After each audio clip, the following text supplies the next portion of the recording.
Hello there everyone, it is Mitsu here and welcome back to another video on my channel. Today we will be discussing the steps of performing a successful counterattack.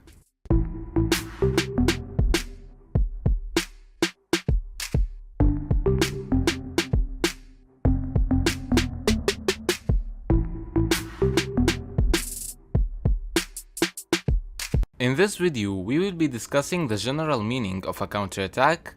We will then move to some in-game examples to demonstrate how different teams apply it on the pitch.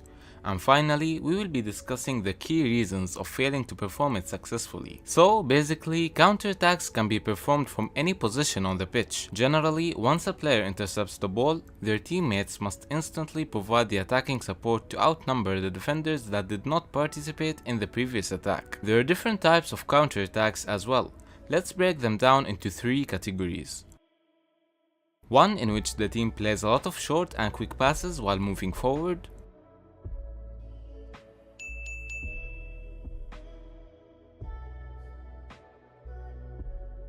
The second type is seen when the team plays medium passes to cover more spaces and reach the final third of the opposition with 3 passes or less. The third and final category is when the team plays one direct long pass from the back such that the other teammate who receives the ball scores the goal themselves. So what are the objectives of performing a counterattack? What does a team usually want as a result? Any positive products will do. Even if the team didn't score, for example, a team may win a corner, a penalty, or just get the ball around the box of the opposition. So with that being said, let's get right into the examples.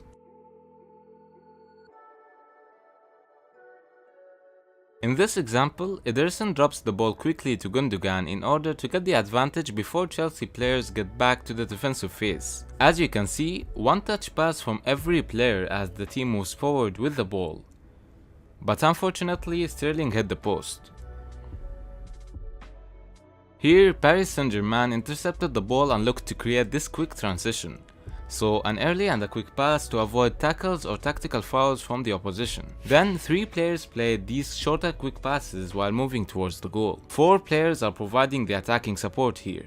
From this angle you can see that it is a 4 versus 3 situation. But the ball owner has a lot of space in front of him, so instead of rushing the counterattack, the team holds on to the ball as the players continue their attacking support. Now it becomes a 3 versus 2 situation, while both of Barcelona's players need to run while facing the other direction to decide which player they need to mark. Finally, by holding onto the ball even more, one player was marked by 3 players from Barcelona, while the other 2 players from Paris Saint-Germain enjoyed these spaces. So, by holding on to the ball, the defenders were pulled, which created this simple short pass opportunity and made it even easier to score from the counterattack. And at the end, one touch finish from Kylian Mbappé to conclude this amazing counterattack. Before we continue, I just wanted to thank BeYourBest for sponsoring this video. BeYourBest is the perfect training tool for footballers. It is an interactive VR tool that will help you increase your scanning and decision-making abilities. You can train on different situations depending on the position that you prefer, and you can also increase the speed of the game depending on your age and abilities. BeYourBest puts you in real-life scenarios from high-level football matches. The software is available as an app on VR headsets and also on PC. You can track all your stats anywhere and keep up with your training routine. The link will be available in the description down below. In this example, Liverpool won the ball after West Ham had their corner. After clearing the ball away, 3 players from Liverpool started sprinting to provide the attacking support. Trent Alexander-Arnold instantly raised his head up to look for possible options. Actually, he had 3 options: a short pass to Henderson as he runs in front of him, a long pass to Salah, or switch the play to Shaqiri.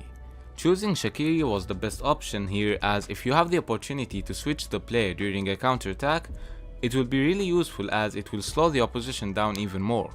As you can see, the defender is asking his teammates to cover Salah as he moves out to press Shaqiri. So Salah takes the advantage of that and moves to his right. As the counterattack is progressing, the players keep sprinting forward. Now Shaqiri has 2 options, either a short pass to Robertson or a direct pass to Salah inside the box. He goes for the second option as it is the faster option compared to the other one. Plus, he plays the pass with his first touch to increase the pace even more. Finally, to wrap things up, world-class control from Salah to complete this perfect counterattack. Remember that when performing a counter-attack, the disadvantages or risks that the team may take is little to none actually, since the team may play some risky passes to complete a counter-attack, but those passes are directed towards the opposition. As long as you don't lose the ball during the first pass or two, your team will be good, and these first two passes are not usually that hard.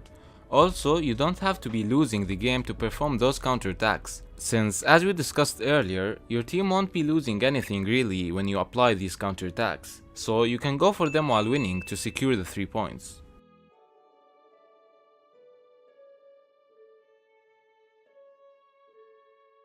Here you can see how Manchester City countered Tottenham's high pressure by one long and direct pass from Ederson to Gundogan.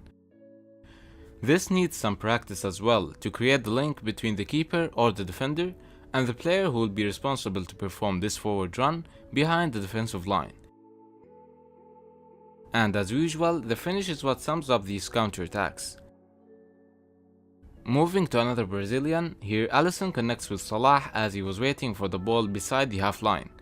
This is a bit easier considering the fact that Manchester United are pressing high up the pitch to equalize in the final minutes of the game, so the team can get the advantage by leaving one player on top. Now again, once the ball was played, Salah gets full control on it and scores, this time with a simple finish. Before we continue, I just wanted to let you guys know that I'm now on Instagram. If you want to get involved and know when videos are about to drop or decide what you want to see here on YouTube, make sure to follow me over there, since we will be doing many polls and stuff to decide future videos. And you can always send me DMs if you need any tips or have any suggestions. I'll be uploading content every single day over there, and it will be somewhat connected to what you see here as well. Back to the video. In the Premier League this season, Leeds United comes on top with 6 counter-attacking goals, Manchester United in the second place with 5, and then Aston Villa, Leicester City, Liverpool and Tottenham with 4 goals. So if you wonder what style does Leeds United use, let's see this clip from a previous video I uploaded about Leeds United build-up plays. As you can see, Liverpool are applying high pressure. As Firmino was trying to block the passing lane to Phillips, Phillips was still able to receive the ball, as the midfield wasn't applying pressure as well. Once he received the ball, Keita started to react and press him. But since this was something that the team was already trained on, Phillips directly looked at Harrison on the wing, who was performing the sprint. Phillips was also given enough time and space to do so. Notice how both wingers are positioned very wide in order to be able to receive the long ball from Phillips behind the fullbacks. Also, you can see that the other 2 midfielders are not providing any passing options in the midfield, as everyone is waiting for the long ball to be played so that they can help with any second balls.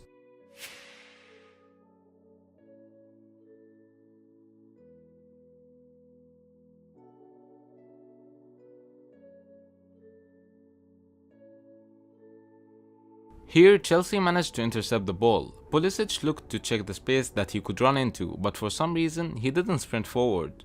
Azpilicueta recognized that Abraham was providing an option on top, but he passed it backwards, which gave more time for Liverpool's players to get back. Now they still have a chance to save this counter-attack if the ball was played correctly in the space. But a poor pass was played instead, which gave enough time for Liverpool's players to shift to the defensive phase. So that was it guys, I hope you have enjoyed this video, thanks for watching and I'll see you guys in the next one.